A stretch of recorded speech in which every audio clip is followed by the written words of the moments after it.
Hello everyone, स्वागत है आप सभी का आपके अपने YouTube channel alphabet coaching centre में। आज तारीख है आपका 23 जुलाई। 23 जुलाई 2026 से जो भी आपके करंट अफेयर के क्वेश्चन बनेंगे इस वीडियो में हम जानने वाले हैं। तो चलिए शुरू करते हैं बिना किसी देरी के। तो आगे बढ़ने से पहले आपसे छोटा सा निवेदन है, अगर आप हमारे चैनल पर पहली बार आए हैं तो चैनल को सब्सक्राइब जरूर कीजिएगा और बेल आइकन को ऑन जरूर कर लीजिएगा। इससे हमारे द्वारा कोई भी वीडियो अपलोड की जाएगी तो वो नोटिफिकेशन के द्वारा जो है आप तक सबसे पहले पहुंचेगी। तो चलिए देखते हैं आज का पहला क्वेश्चन। देखिए आज का पहला क्वेश्चन है कि हाल ही में launch the voice of justice पुस्तक किसके भाषणों और विचारों का संकलन है। तो आपका राइट आंसर हो जाएगा यहाँ पे जस्टिस बी आर गवई। देखिए जस्टिस बी आर गवई जो है ये द वॉइस ऑफ जस्टिस पुस्तक के भाषणों और विचारों का संकलन है। अगला क्वेश्चन है हाल ही में 12वीं ब्रिक्स श्रम और रोजगार मंत्रियों की बैठक 2026 का आयोजन कहाँ हुआ है। तो यहाँ पे 4 ऑप्शन दिए गए हैं, तो राइट आंसर हो जाएगा आपका हैदराबाद। देखिए इसकी जो बैठक हुई है 12वीं, ये वो हुई है हैदराबाद में। कब हुआ है? 15 से 16 जुलाई के बीच में हुआ है।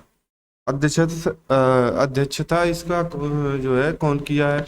डॉक्टर मनसुख मंडाविया ने इसकी अध्यक्षता की है। बैठक का जो मुख्य फोकस था गिग एवं प्लेटफार्म श्रमिकों के कल्याण, सामाजिक सुरक्षा और कार्यबल में महिलाओं की भागीदारी को बढ़ाना था। अगला क्वेश्चन है हाल ही में भारत का पहला सेवा उत्पादन सूचकांक किस मंत्रालय ने जारी किया है। तो राइट आंसर हो जाएगा आपका सांख्यिकी एवं कार्यक्रम कार्यान्वयन मंत्रालय। भारत सरकार ने सकल घरेलू उत्पाद जीडीपी और औद्योगिक उत्पादन सूचकांक आईआईपी दोनों का आधार वर्ष बेस ईयर जो है वो बदल कर 2011-12 से 2022-23 कर दिया है।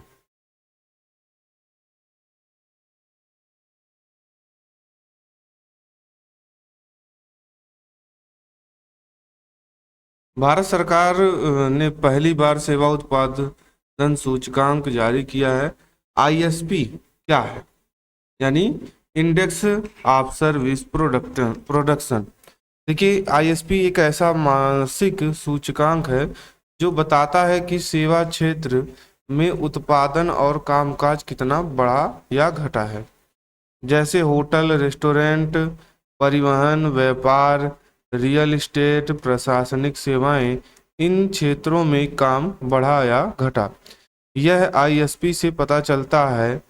पहले भारत में उद्योगों के लिए IIP index of industrial production था, जो यह मापता था कि फैक्ट्रियों में कितना उत्पादन हुआ, लेकिन सेवा क्षेत्र के लिए ऐसा कोई मासिक सूचकांक नहीं था। अब आईएसपी की मदद से सरकार हर महीने सेवा क्षेत्र की स्थिति जान सकेगी और बेहतर आर्थिक नीतियां अपना सकेगी। जारी करने वाला मंत्रालय सांख्यिकी एवं कार्यक्रम कार्यान्वयन मंत्रालय। आधार जो वर्ष है ये 2024-25 को लेकर के बनाया जा रहा है। पहला सूचकांक अप्रैल 2026 के लिए जारी किया गया। कवरेज इसमें जो है सेवा क्षेत्र के 19 उप क्षेत्र शामिल है। ये 19 उप क्षेत्र भारत के लगभग 60% सेवा अर्थव्यवस्था को कवर करते हैं। यह कब जारी होगा? अब से हर महीने की 29 तारीख को आईएसपी नियमित रूप से जारी किया जाएगा। अब देखिए कुछ सूचकांक के बारे में जो कि यहाँ पे महत्वपूर्ण है परीक्षा की दृष्टि से। 2025 और 26-27 के जो भी सूचकांक है वो यहाँ पे देख लेते हैं। भ्रष्टाचार धारण सूचकांक 2025 ये 91 नंबर पर है। ये डेनमार्क ने प्रकाशित किया था। ट्रांसपेरेंसी इंटरनेशनल, ये भ्रष्टाचार ये इंटरनेशनल लेवल का है। और मानव विकास सूचकांक 2025, इसमें जो है भारत का स्थान जो है 134 नंबर पर है। आइसलैंड और यूएनडीपी, यहाँ पे ये 91 नंबर पर भारत है, ये 2023 के अनुसार। Global gender gap index 2025 by WEF, India जो है 131वें नंबर पर है, आइसलैंड जो है टॉप पर है। उसके बाद सस्टेनेबल डेवलपमेंट गोल इंडेक्स 2026, ये जो है 94 नंबर पर इंडिया है और पहले नंबर पर फिनलैंड है। वर्ल्ड कॉम्पिटिटिव्स रैंकिंग 2025, भारत का स्थान 41वें नंबर पर और स्विट्जरलैंड जो है टॉप पर है। ग्लोबल इनोवेशन इंडेक्स यानी GII 2025, इसमें जो है भारत का स्थान जो है 38वां है, स्विट्जरलैंड जो है टॉप पर है by world intellectual property organization. 20वां ग्लोबल पीस इंडेक्स 2026, 127 नंबर पर भारत है, आइसलैंड टॉप पर है by institute of economic peace, इसने जारी किया रिपोर्ट। वर्ल्ड हैप्पीनेस इंडेक्स 2026, ये भारत जो है 116वें नंबर पे है और फिनलैंड जो है टॉप पर है, पहले नंबर पे आता है। UN sustainable development solution network global hunger index, ये भारत का स्थान जो है 102 नंबर पे है। वर्ल्ड प्रेस फ्रीडम इंडेक्स 2026, ये भारत का स्थान 157वें नंबर पर है, नॉर्वे टॉप पर है by reporters with out borders. ये तो ग्लोबल AI वाइब्रेंसी इंडेक्स 2024, तीसरे नंबर पे है भारत, USA है टॉप पे, ये स्टैनफोर्ड यूनिवर्सिटी के द्वारा जारी किया गया है।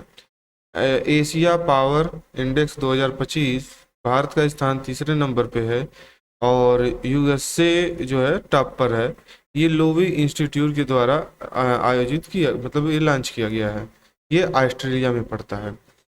ग्लोबल फायर पावर इंडेक्स 2025, इसमें भारत का स्थान जो है चौथा है और ये इसमें जो है टॉप पर है, पहले नंबर पर USA।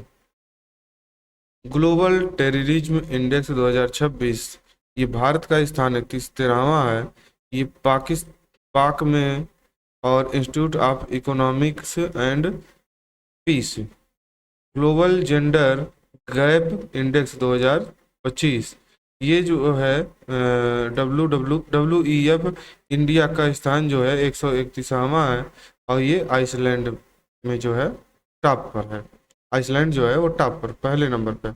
ऊर्जा संक्रमण सूचकांक, ये जो है 2025, ये WEF के द्वारा प्रकाशित होता है, 70 नंबर पर भारत है और स्वीडन जो है पहले स्थान पर है।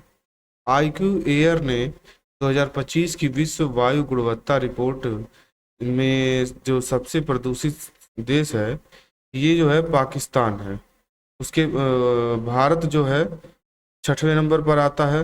सबसे प्रदूषित शहर जो है वो लोनी है, जो कि गाजियाबाद। दिल्ली दुनिया की सबसे प्रदूषित राजधानी है। रिस्पॉन्सिबल नेशंस इंडेक्स 16वें नंबर पर भारत है और टॉप पे जो है सिंगापुर है। ये रिपोर्ट जो है वर्ल्ड इंटेलेक्चुअल फाउंडेशन के द्वारा जारी किया गया है। QS world future skills index 2027, Bharat जो है 13वें नंबर पर, USA जो है पहले नंबर पर है। देखिए अगला क्वेश्चन है, हाल ही में 31वें दिव्य कला मेले का आयोजन किस शहर में हुआ है? तो राइट आंसर हो जाएगा कोलकाता। देखिए 31वां जो दिव्य कला मेला जो है वो 24 से 22 जुलाई 2026 तक रविंद्र सदन कोलकाता में आयोजित किया गया है।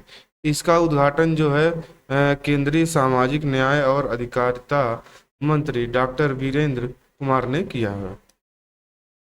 इस मेले का जो उद्देश्य है, ठीक है, इस मेले का जो उद्देश्य है, इस मेले का उद्देश्य, मुख्य उद्देश्य दिव्यांग कारीगरों और उद्यमियों को अपनी बनाई हुई चीजें जैसे हस्तशिल्प, पेंटिंग, कपड़े, सजावटी सामान, अन्य उत्पाद को प्रदर्शित करने और बेचने के लिए एक बड़ा राष्ट्रीय मंच देना है।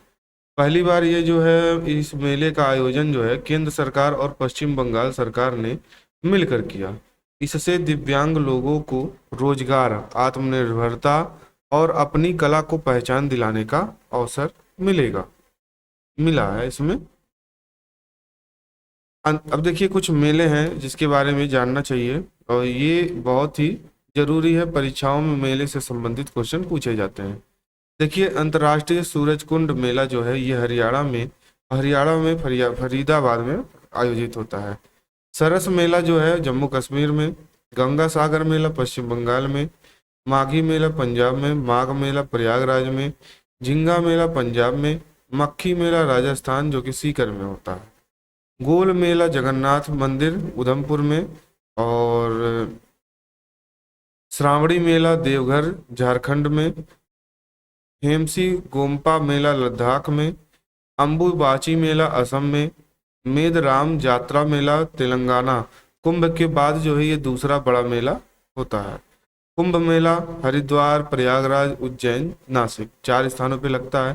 पुष्कर मेला राजस्थान में, नौचंदी मेला मेरठ में, सोनपुरी मवेशी मेला बिहार में, परशुराम कुंड मेला जो है अरुणाचल प्रदेश में, माधवपुर मेला जो है गुजरात में, 53वां वर्ल्ड बुक फेयर 2026 जो कि जनवरी में आयोजित हुआ है, ये भारत मंडपम जो नई दिल्ली में है आयोजित हुआ है।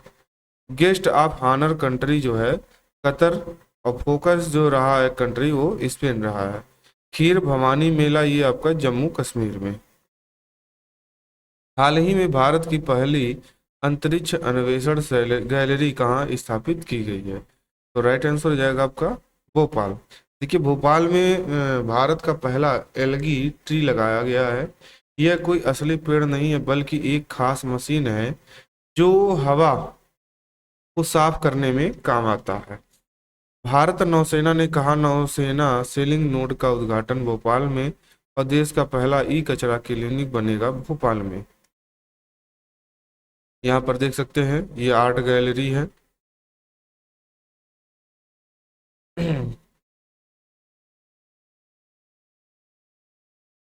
भोपाल में देश की पहली अंतरिक्ष अन्वेषण गैलरी का उद्घाटन किया गया है।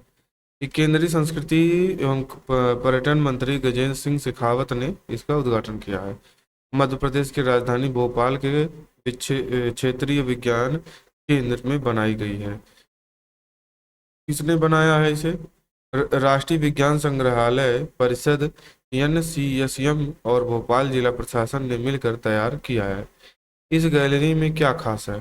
देखिए यहाँ भारत की अंतरिक्ष यात्रा को शुरुआत से लेकर आज तक दिखाया गया है।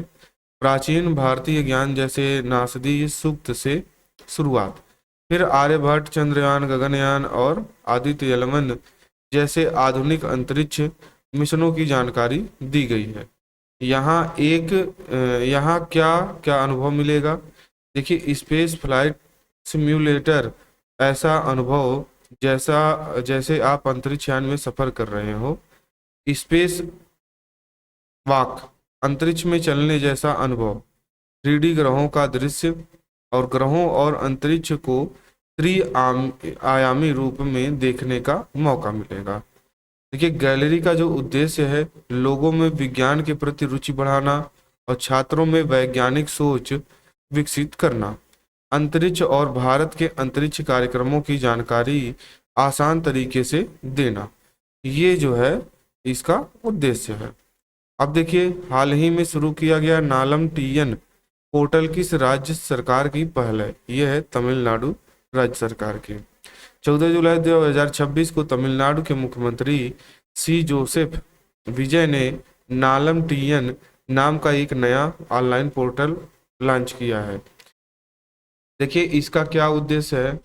इसका जो उद्देश्य है कि सरकारी स्वास्थ्य सेवाओं को एक ही प्लेटफॉर्म पर लाना ताकि मरीजों को बेहतर और तेज इलाज मिल सके।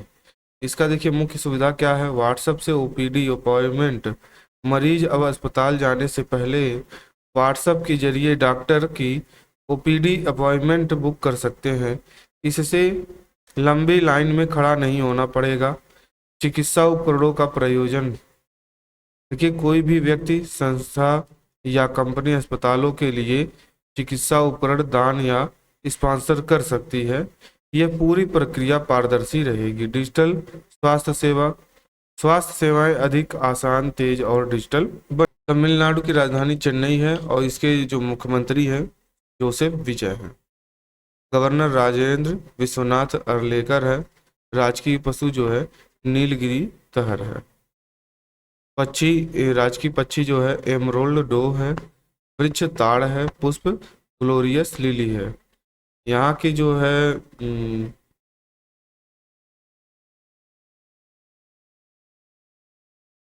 तमिलनाडु शास्त्रीय भाषा का दर्जा पाने वाली पहली भारतीय भाषा है। तमिलनाडु में ही जलकट्टी त्योहार मनाया जाता है। ये रहे आपके, और देखिए यहाँ पे इम्पोर्टेंट पॉइंट भी हैं। देखिए 2026 के बारे में जो है डीप टेक स्टार्टअप 2000 नीति शुरू करने वाला पहला भारतीय राज्य जो है तमिलनाडु बना है।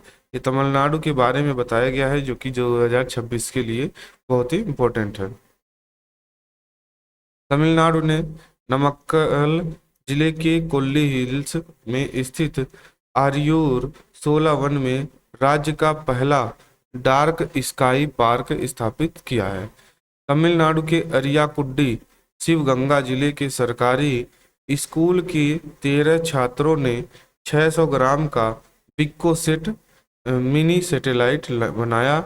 इसे हीलियम बैलून द्वारा 22 किलोमीटर की ऊंचाई तक सफलतापूर्वक जो है लॉन्च किया गया। तमिलनाडु के मदुरई हवाई अड्डे को भारत सरकार ने अंतर्राष्ट्रीय हवाई अड्डे का दर्जा देने की मंजूरी दे दी है। डिजिटल ट्विन पहल शुरू करने वाला भारत का पहला पोर्ट जो है वो आपका वीओ चिदम्बरम नार पोर्ट यानी बंदरगाह है। ये तमिलनाडु में भारत का पहला एंटी ड्रोन बंदरगाह है। कौन सा बना है? वीओ चिदम्बरम नार बंदरगाह।